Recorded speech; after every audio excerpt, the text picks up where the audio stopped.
Years ago, if you were searching for trusted parenting advice, you'd likely reach for a book by James Dobson from Focus on the Family or John Roseman.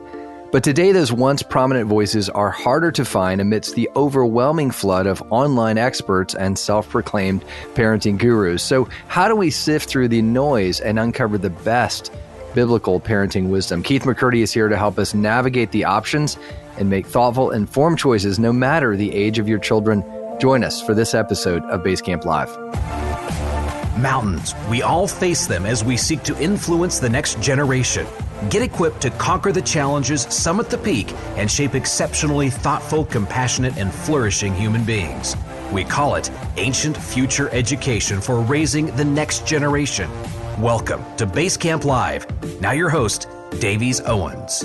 Welcome to another episode of BaseCamp Live. Davies Owens here with you. We are on a journey raising the next generation, and it's amazing how fast it goes past us. I still quote that often known statistic that by the age of 12, 75% of the time we will spend in our entire lives with our children is come and gone, because when they hit 13, as God designed it, they get more independent. They're still very much in need of our guidance, but we are increasingly watching them move out into independence and adulthood, off to life there at 18 and beyond. And so it's important. Every minute counts. And so we want to be intentional as we partner well together as homes and schools and churches. Keith McCurdy is back for another conversation with us. Keith is here very frequently. Again, at some point, I'm going to deem him a co-host, but Keith, of course, has such a wonderful perspective because he travels around the country. He's been to many of your schools. He speaks 8 to 10 times a month. It's unbelievable, and has a really helpful perspective on what's happening broadly across the culture and in the lives of many of our families and our children, and is often just helpful in kind of giving what I always say, Keith, really, you're just the voice of what grandma would have said 50 years ago, kind of common sense living, biblical living. And so today it is a very, I think, just overarchingly helpful topic, which is how do we sort through all of the many voices that are out there? And so Keith is going to give us some great practical principles in this conversation. Keith, as many of you know, has worked with families and children and parents for over 30 years in the field of mental health, working with thousands upon thousands of people. He has a Master of Arts and Educational Specialist from James Madison University. He's the president and CEO of Total Life Counseling. So he keeps a very full counseling load on top of all of his speaking and connecting. And so look forward to continuing this conversation with Keith, talking about this particular topic of helping us make wise decisions as to the sources of parenting wisdom. Before we get to the interview, just a quick shout out and thank you to the organizations that partner with us as sponsors for this particular episode: Gordon College, Classical Academic Press, Wilson Hill Academy, and the folks at the Light Phone. Without further ado, here is our conversation with Keith McCurdy. Well, Keith, welcome back to BaseCamp Live. Oh, I'm glad to be here. Thanks for having me again. It's so great to be doing this series. Folks not aware, it's called Live Sturdy Series. So on our website for the podcast, we're reworking it, refreshing it. We're going to have an easy way for folks to go in and look up all these great Live Sturdy talks and just continue conversation with you. But I thought today we would kind of back up a step and address an issue that in some ways is kind of the most basic question, which is really, how do you know where to go for parenting wisdom? What are the sources out there? And I'm sure that folks come see you all the time with a range of very specific questions. I know as I travel around the country and as I meet with young families, when I'm speaking, I'll often ask the head of school, hey, can I just sit down with some of your grammar school families and do it kind of a informal focus group? And one of the things I'll ask them is, how many of you have family nearby? How do you know how to parent? And it's really it's kind of unfortunate how many don't really have clear sources as to where to go for parenting wisdom. What are you seeing? Yeah, no, I mean, I see that quite a bit. It's interesting to me that, 15, 20 years ago, coming to my office when I dealt with parents, there was a higher level of confidence. Like, hey, we kind of know what we're doing and we're here. Unfortunately, sometimes it was, we're here because our child's the problem. How do we fix that child? But really what I see today more than anything is parents that feel a little more, just out of their league. Parents acknowledging more openly to me that we feel more overwhelmed. We're unsure of, at times, not only what to do, but how to approach it. And I had a parent just the other day tell me, said, I don't even know what the goal is that I have in mind for my child. Wow. Outside of them surviving childhood, right. Which he laughed, I laughed, but he said, he said, that's how polluted I think language and culture is speaking into parenting today. Yeah. And I thought, wow, what a great observation. Well, you've seen these stats just a couple of months ago. The Surgeon General came out and said that, parents today are under a lot of pressure. 33% of parents say they are stressed most days versus 20% of non-parents. And then even more disturbing is that 50% of parents report that, quote, most days their stress is completely overwhelming and they can't bring themselves to do anything compared to 26% of other adults. So it's no wonder a lot of people are thinking, well, I'm not going to have kids. It's too stressful. But the reality is today, there's such sense of being overwhelmed, which I would think would include, like, I don't even know where to go. I don't even know what the questions are, to your point. Well, not only even being overwhelmed, I'll throw another stat at you during COVID. One of the biggest studies that was done looked at, not like 500,000 folks, which would be a massive study, looked at 27 million behavioral claims during 2020. I think it was Beacon Health. And we found out some really interesting things. And we found out that actually, which matches everything I saw in my office and matches what we see nationally, even though it's different than what we often hear in media, we diagnosed severe conditions in children 10% less during 2020. Mm-hmm. And in teenagers, 5% less, which also matches clinically what I saw over that year, where children got better in many ways. Now, we know chunks of that relate to family was recovered. A lot of other crazy activities slowed down a bit. So a lot of interesting things happen that play into that. But a really interesting stat that came out of that also, I believe it was over half of parents, even though we have the stat that we were seeing fewer severe symptoms, over half of parents in those 27 million claims reported their child was worse. So it's not only that parents are overwhelmed, but it distorts their ability to see their child accurately. Yeah, which is that adds to the struggle. It's just it's a kind of a snowball of stress. But if you part of what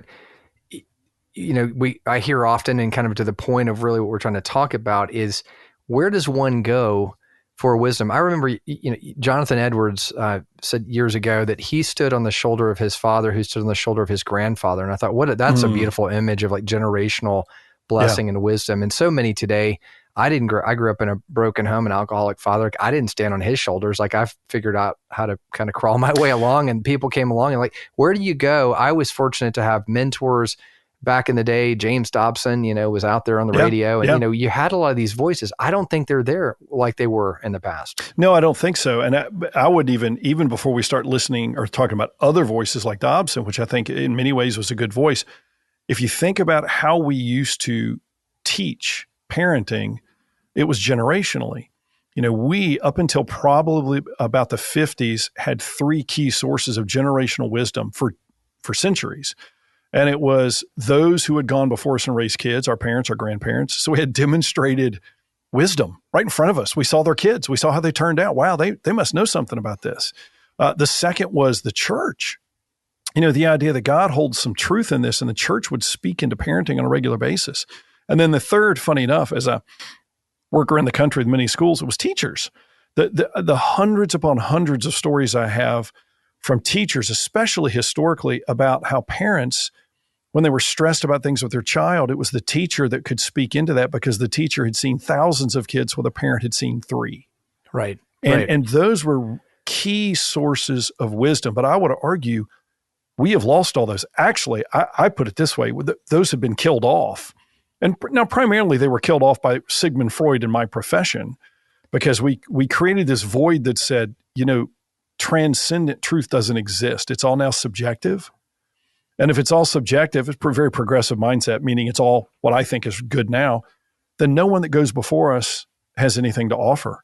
And so it created this massive void. And unfortunately, in the world today, we see when parents struggle, where do they turn first? It's rarely to their families. Often their families live somewhere else in the country.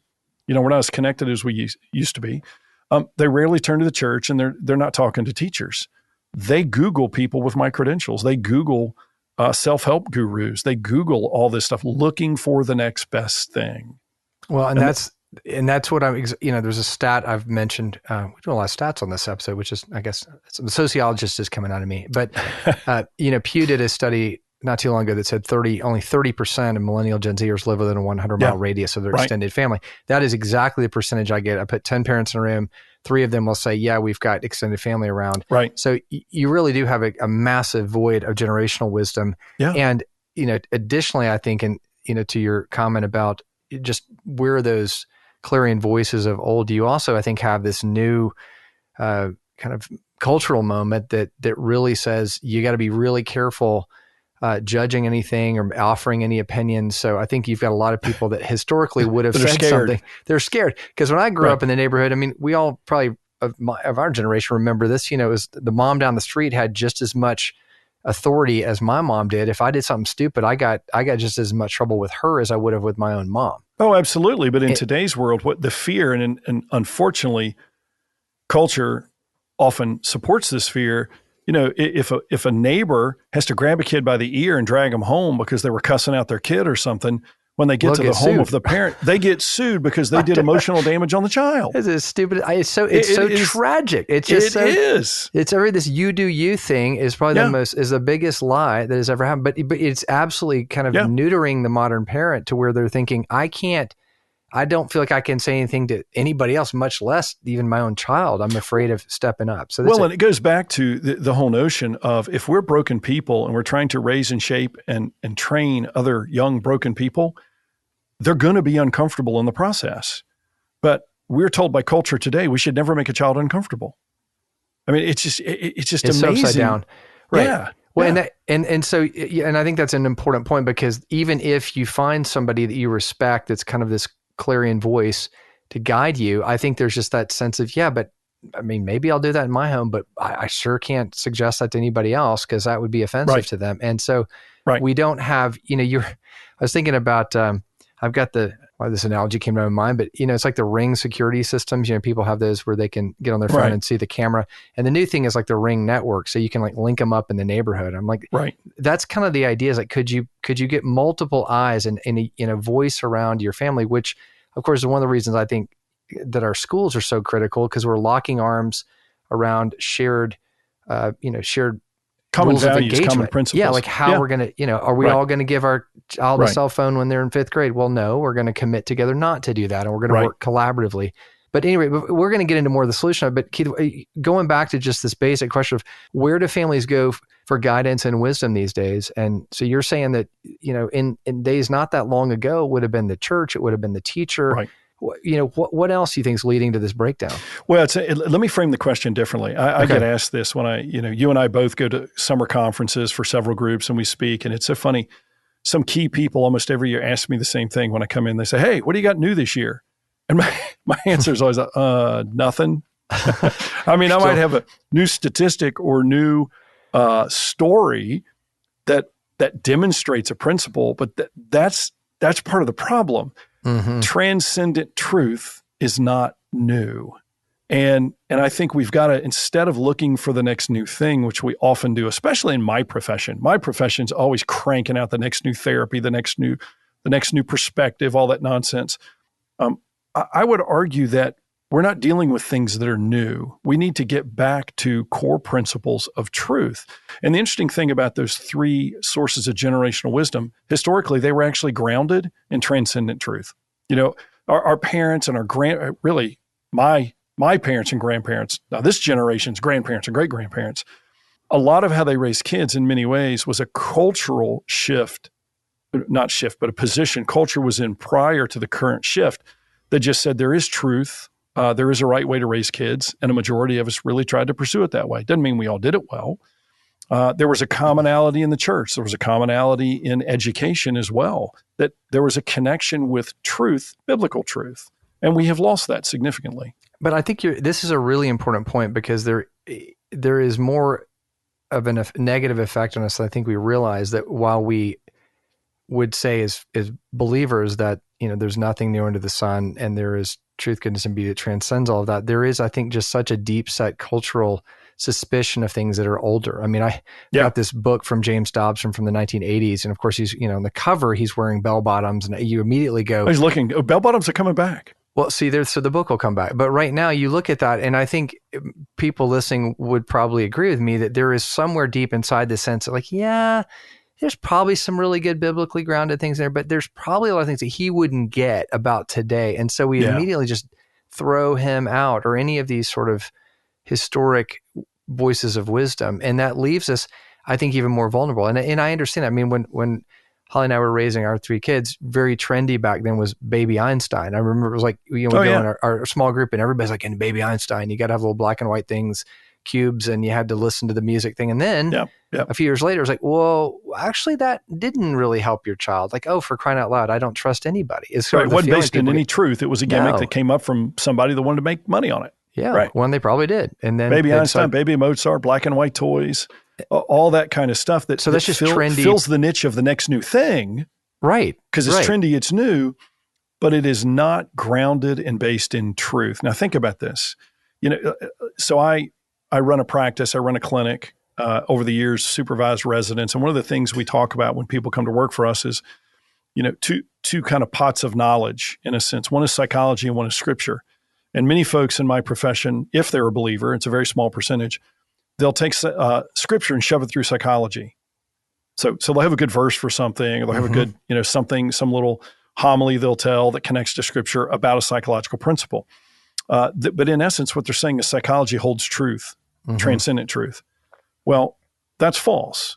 Psychology is theoretical. If we held transcendent truth, we wouldn't keep coming up with all these brand new ideas every year.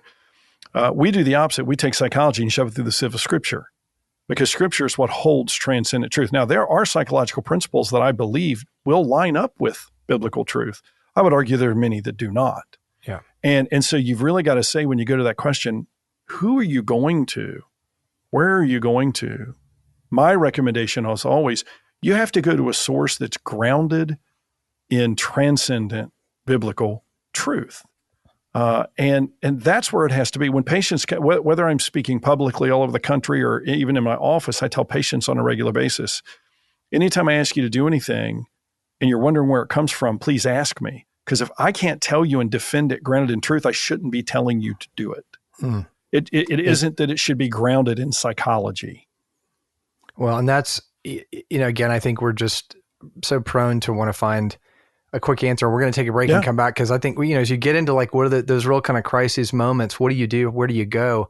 And, I think most families today, when I've asked that question in these focus groups, the most common answer, other than you Google it, is you phone a friend, which I understand. Let's go find a slightly older family who has a 5th grader and ask them how they got through that thing. But, there's a lot of factors, like children are different. So why don't we take a quick break and come back? Because this is a really challenging question, is how do we find good sources of truth for parenting wisdom? So be right back after the break. I want to take just a moment during our break and let you know about the great work that's being done by Wilson Hill Academy. They offer a vibrant, rich, and accredited classical Christian education available to families and schools almost anywhere. With a click of a button, students join master teachers and friends live online from all over the world to engage in deep and lively discussions, solve math problems, conduct science experiments, translate Latin, deliver thesis presentations, and so much more. At Wilson Hill, students make lifelong friends and graduate well-prepared for college and beyond. Discover what's possible for your family or school at wilsonhillacademy.com.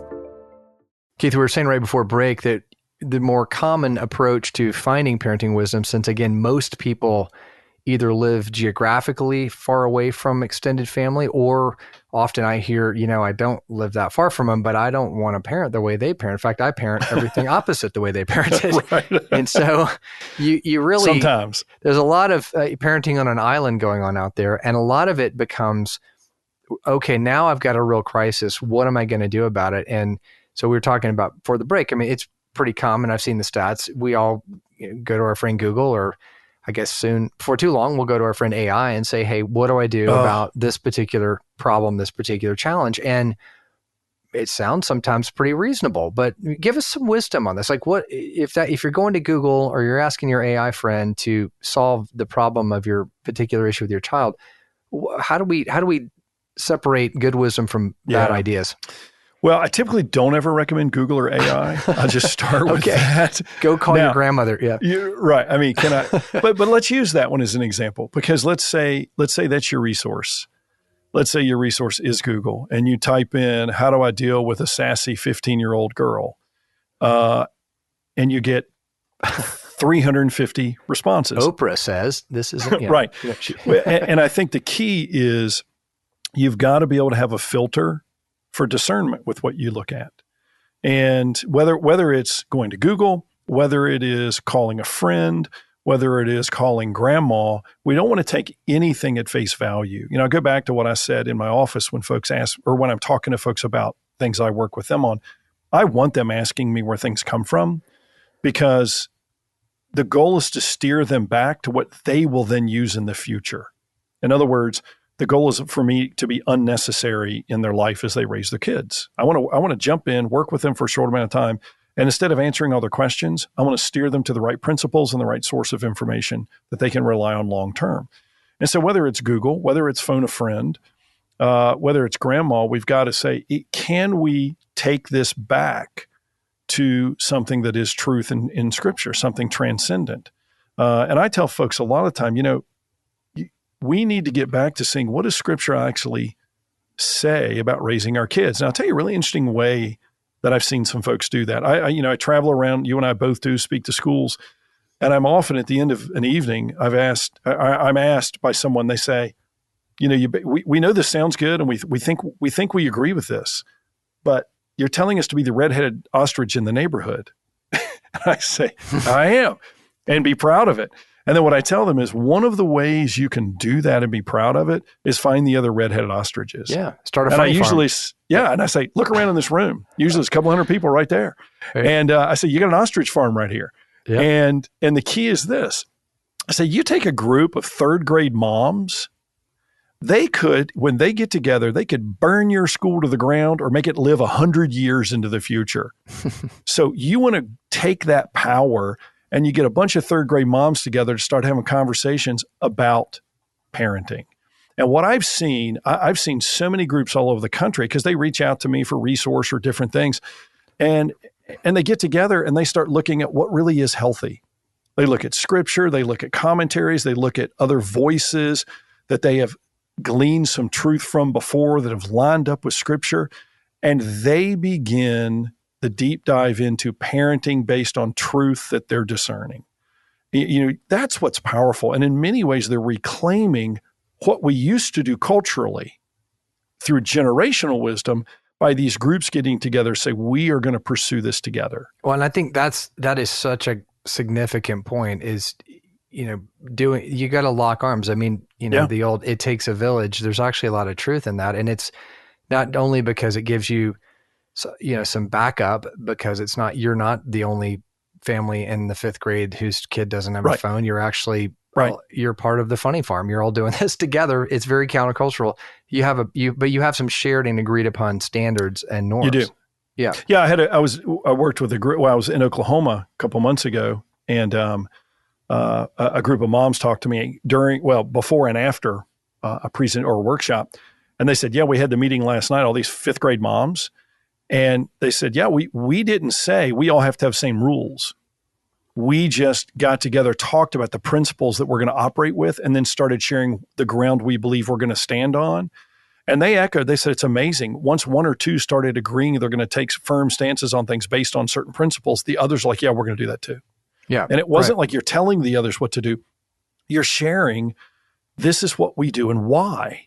And it's amazing to me when people are open to both share and hear where other people are and be very open about it and seeking it grounded in truth. It's amazing how truth comes to the surface. Yeah. And it's not so hard to figure out the healthy ground to stand on. And it's no longer that dangerous because you got 12 other moms or dads sitting there with you going, we're going to do the same thing. Right.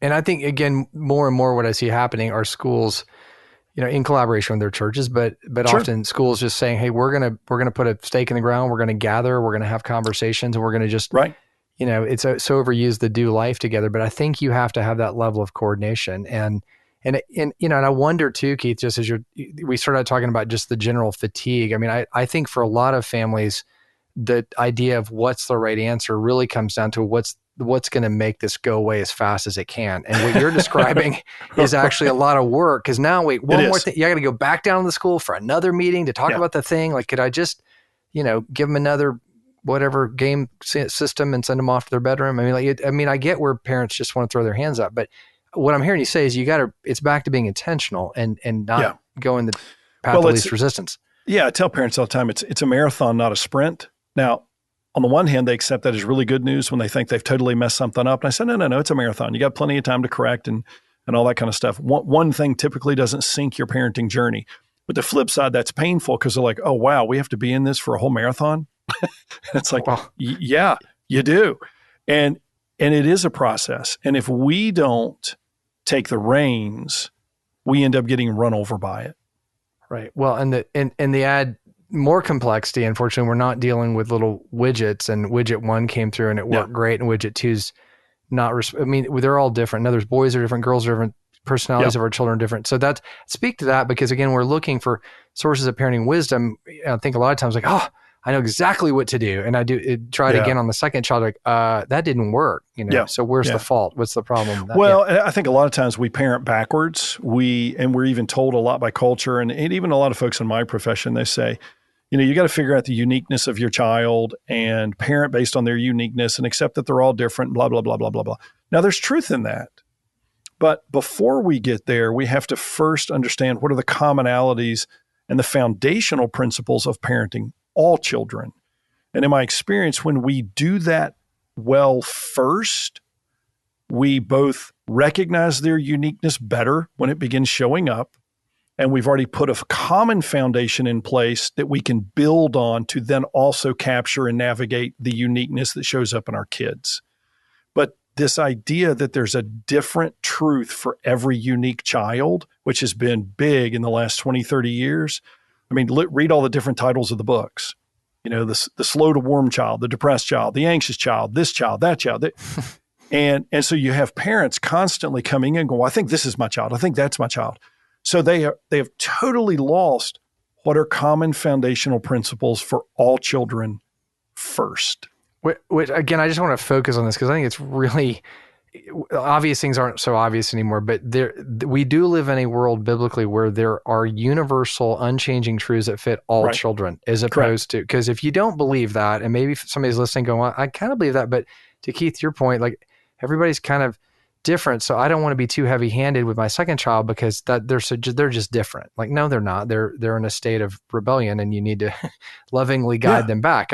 So how do you know when it's universal, and how do you know when it's specific? Well, and I think just as all children need food to survive, all children need water to survive. It's amazing. We are built. There are commonalities that we all share that first have to be addressed well at a foundational level. And so I think what we have to do with that is really go back and look at, I walk parents through when they come in my office, just this idea of what are the key things, relationships that God puts in place in Genesis. And are we respecting those initially when we begin building our family as it relates to marriage, as it relates to children, as it relates to the process of raising them? And we've got to say, can we identify those core principles? And do we have those in place early? Because the funny thing is this, and I know you and I are going to dig into this a little more, but most parents don't think about parenting as much until they have children that are, 5, 6, 7, 8, 9. And yet the most core common principles really begin around the age of 2. And it's amazing when we get those well, wow, the stuff a little later seems to make a little more sense. Right. And I think that's to the comment we were making before. We tend to, in our human nature, we don't tend to take things seriously until it's a problem. It's like a lot of folks know they should go work out every day, but it's when you pull your back, now you need to really take that seriously. And so I think there's that sense in which, well, it was easy parenting them at this stage, so I'll just kind of do it more casually, less intentionally. And you're saying, no, you can't let up. Right. We need to be intentional, and intentional doesn't mean harsh, doesn't mean mean, doesn't mean severe, but have an understanding of what's our end goal. Well, it's really 3 things. What's the problem we're trying to deal with all children?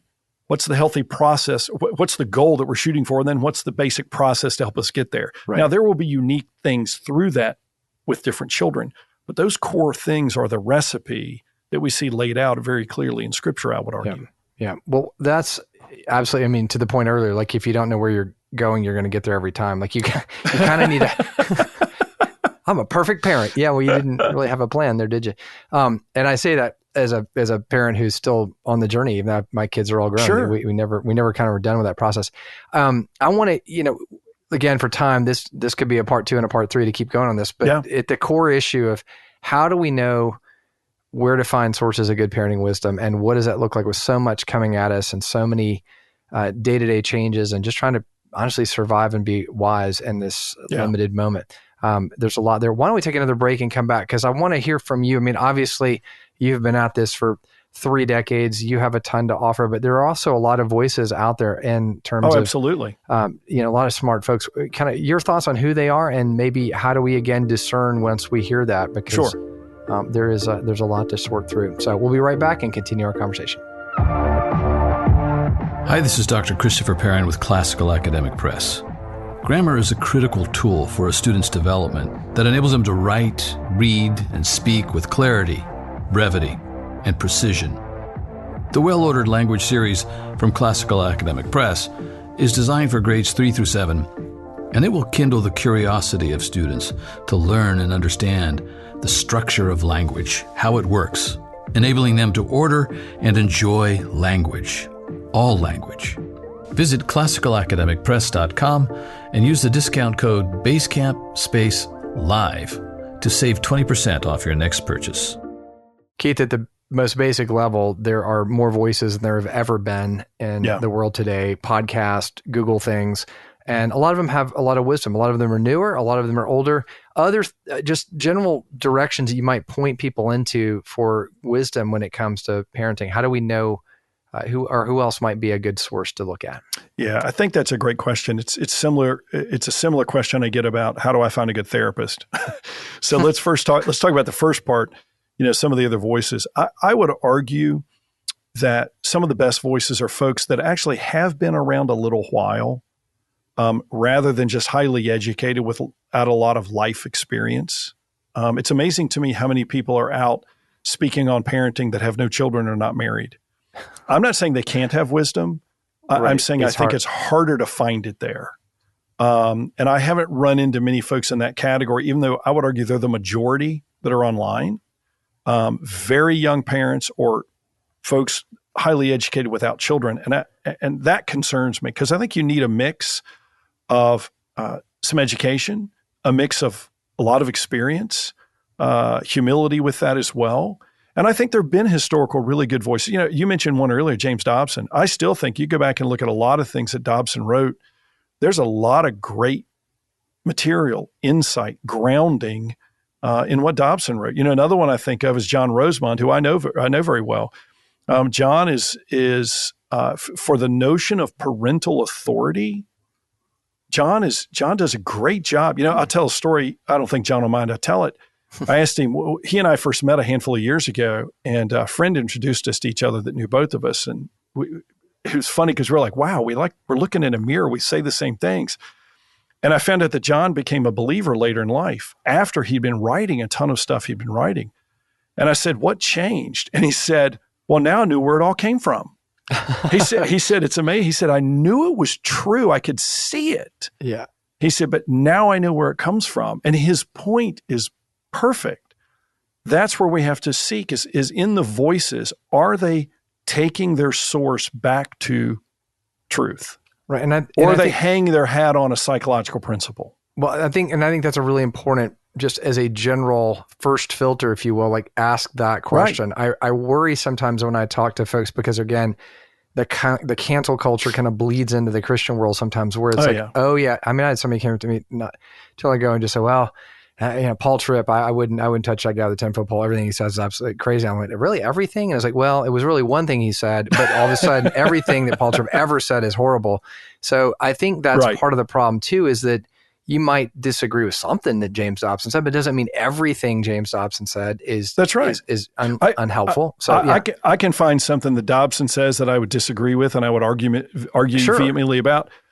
Same thing with Tripp, same thing with John Rosemont, but they would also find something with me they would argue about. Yeah, well, and then because we're imperfect people. You might as well stay in your house and never come out. You can't go to church. Right. They're going to say something that's imperfect. I mean, but it's I just want to call that out because I think that we shoot ourselves in the foot because we just get so anti whatever that person was because they promoted spanking and clearly everything is authoritarian and horrible. I go, hold on a minute, maybe there's something.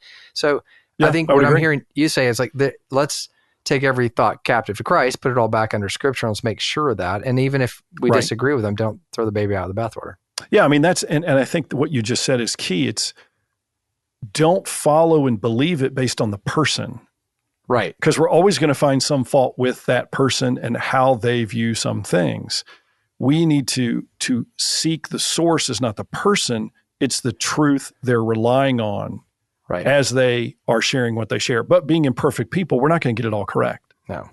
And I think that's key. Yeah. But I think the second part, when you ask that question is, and when I relate it to a question I get all over the country, last year, I think I was at 40 schools. This year, gosh, I say last year, the year's almost over. 2024, I was at about 40 schools, and probably at 30 of those schools, I was asked, do you know any good counselors or therapists in our area? And unfortunately, I don't, although I've thought about doing the whole Dave Ramsey thing and create a network. But they said, well, how do you find one? And I think that's a great question. And let me tell you the answer I've given for years, and I've had good feedback come back to me over years about this as well. I say, identify 5, 6, 8, whatever, large churches in your area that you agree with doctrinally.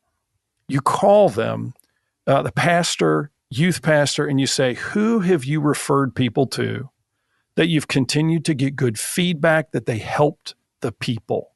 I said, if you do that, you call a half a dozen churches, you're going to hear 1 or 2 names repeated. Guess what? Those are the people you go see. Because the only way across that body that you're going to get a name or 2 repeated is they are going to be folks that are able to give practical application skill, in a sense, to those patients, grounded in truth. Because other than that, it will not stand up to the test of time and recommendation. Right. And I think, again, that's a way to find out who may be grounded by going through another source, and often it's a church. Yeah. And absolutely. And I think maybe just as we kind of wind this down, the idea is, I think, very important to state that, none of us are perfect at this. We know that. And I think that there's a lot of shame. You talk about that last mom guilt, a sense of, and to have to go and disclose to other families or to church or to others that you don't have it all figured out. And I think it's just one more reason that does throw people back. I'm going to go shut the door and get on Google and figure this out. And no, you actually need to have the confidence that we're all broken and we're all doing this as a community. And that's and I'll even add to that, for folks that are in the helping side of this, whether they're a therapist or a counselor or a coach or someone working in the church or whatever, we need to be honest with folks as well and say, well, here's what I've seen. Here's what my experience has been. We don't have the answer to everything. I tell parents in my office all the time, here's what we're going to try. Mm-hmm. Here's what I've seen be beneficial. We're going to try. We're going to evaluate it. We may change because we don't have a corner in the market of knowing everything about this, and we have to acknowledge that on both sides of that. Yeah, it's a really good word because it's so counter the modern frame of us as humans where we want things done instantly, and I want to see Keith. My child should be perfectly fine by tomorrow, and you're like, well, hold on, we're on a journey, and God is faithful in that process. Well, this is really helpful, Keith. I hope folks will both be encouraged that when it comes time to figure out where do I go for wisdom, we have community around us and we have connection, and how do we discern wisely these resources? Thank you for your insights on that. Yeah, sure. Absolutely. Yeah. Well, I know as we continue the Live Sturdy series, we've got some thoughts on maybe future podcasts. So we'd love to hear from people, info at BaseCamp Live, on just thoughts or reactions to our conversation here. And then I know we're going to be thinking going forward next time, just looking at kind of more of these basic questions, like what are just basic principles to all of parenting? Because sometimes the simple things, the basic things we need to focus on too. We teased that enough in this. I think we do need to come back and say, all right, now what are those core foundational beginning points for all children? That's right. Yep. All right. Well, Keith, thanks so much as always. We're all here because we love classical Christian education, and we chose it for well thought out reasons. But have you ever thought much about where you bank? Wouldn't it be awesome to work with a bank that shares your love of goodness and truth and beauty?